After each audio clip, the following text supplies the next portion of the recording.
If I go, there will be trouble. If I stay, it will be double. Do you also want to leave? Simon Peter answered, Master, to whom shall we go? You have the words of eternal life. We have come to believe and are convinced that you are the Holy One of God. These words are very familiar to many Jehovah's Witnesses. And to many of those who left Jehovah's Witnesses, these words have a very special meaning. Some ascribe the following meaning to these words. We don't go to an organization. We go to Jesus and Jesus only. All human groups are inherently corrupt, and I don't need to study the Bible with others. I will be alone with Jesus, because there's nowhere else to go to. Well, this attitude is easy to understand after years of being manipulated by the organization that had very strict control over their personal lives, high control group, or you may even say cult. Some are reasonably reluctant to join other groups of people because they fear that the same thing might happen again. Well, those fears can be based on facts, but as with most manipulation techniques, it's not only the manipulator that has a problem, an issue with manipulating others. The problem also rests with those who get manipulated. So before dropping the idea of joining any organized group of Christians, we should look into our heart, deeply into our hearts. What were the reasons the manipulators, including the Watchtower organization, had a grip on us? How did they get us? How did they sell us their story? And in some cases, I'm not a psychologist, but some psychological literature can help you in discerning what makes us the target or the easy prey of manipulators. For example, we may have low self-esteem.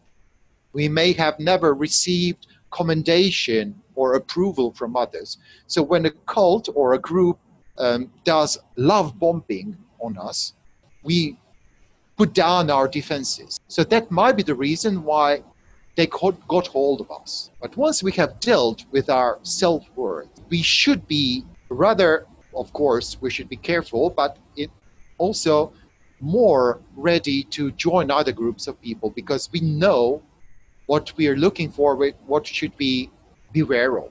First Christians also had a similar problem with others manipulating them. So if you want to learn more about manipulation and how to resist it, please refer to the book of Galatians or 2 Corinthians from the 11th chapter and on, because early Christians were also an easy prey of manipulators. The Bible gives us fine tools to prevent manipulation in case we want to join any group of organized Christians. The words of Paul recorded in Acts 20th chapter verses 29 and 30. Pay attention to yourselves and to all the flock, among which the Holy Spirit has appointed you overseers to shepherd the congregation of God, which he purchased with the blood of his own Son. I know that after my going away, oppressive wolves will enter in among you and will not treat the flock with tenderness. And from among you yourselves, men will rise and speak twisted things to draw away the disciples after themselves. In order to prevent being the victim of manipulators, we should grow in self-esteem. We should grow in appreciating our own value. And the scripture is very clear, which he purchased with the blood of his own Son. We were purchased with Jesus' blood.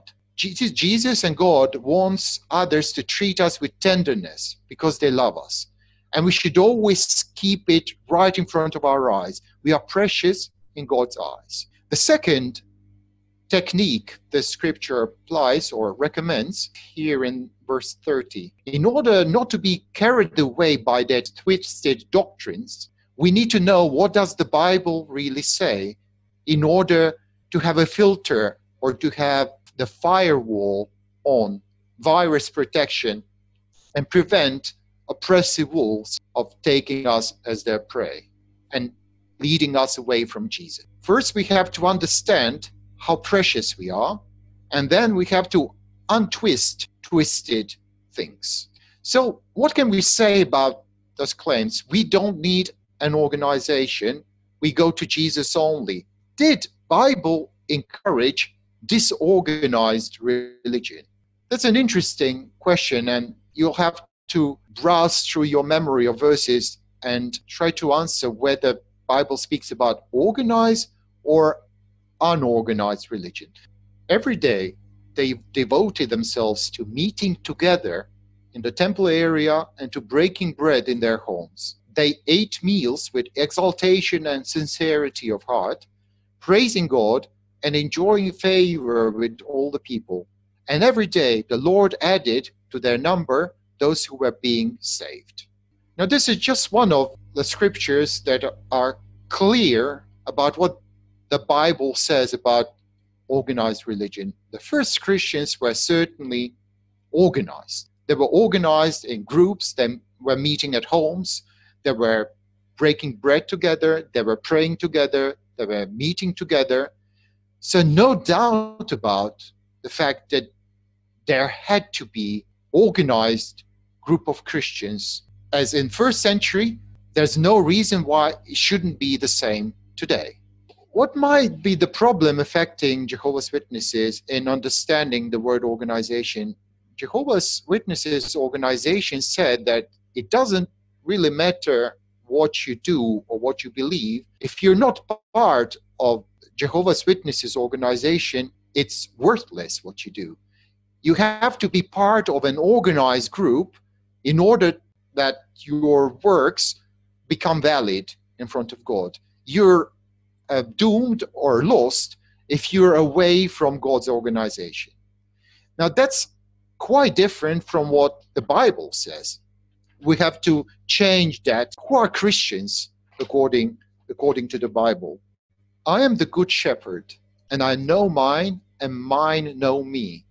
Just as the Father knows me, and I know the Father, and I will lay down my life for the sheep. I have other sheep that do not belong to this fold. These also I must lead, and they will hear my voice, and there will be one flock, one shepherd. Now, who are Christians? Christians are basically those who listen to Jesus' voice, and He's the one who takes care of them and leads them.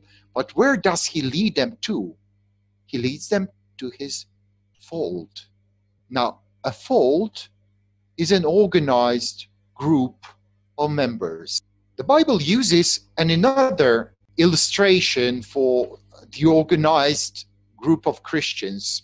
But Saul, still breathing threat and murder against the disciples of the Lord, went to the high priest and asked him for letters to the synagogues in Damascus, so that he might bring bound to Jerusalem any whom he found who belonged to the way, both men and women. The Bible here uses another illustration. Actually, it was the name early Christians used for their organized system. It was the way.